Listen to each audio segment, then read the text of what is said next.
Takže ahoj lidi, já vítám dnešního videa, jak jsme započali, mám novou šiltovku, kterou si nastanete, no. Takže, a co dneska máme dělat? Já teda nenapadu, to nejsem vůbec stejný jako nejfejk, mě to maska padá, no. Jinak, co je to, jak jsem vám všel z názvu, je to showmanová show, tak máme tu, já jsem si pro vás vzal nějaký ty kartičky, já vám je takhle ukážu. Takže tady je první kartička,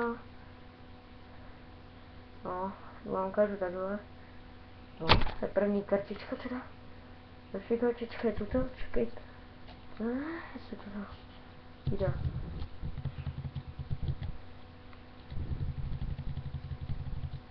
Takže je tu úplná teď, má jsem udělal, no to vypadá jako věc, no, nebo já nevím jak to vypadá, protože mně to vypadá jako když jsem měl tmu,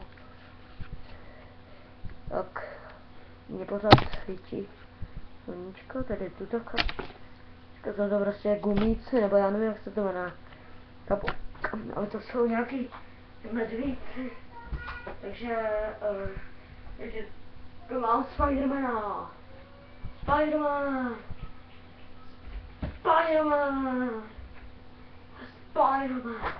možná, že u mě uvidíte další to video, to byla taková rychlovka, rychlá show, a mohl jsem ukázat tvář, kecám, tu vám nikdy neukážu.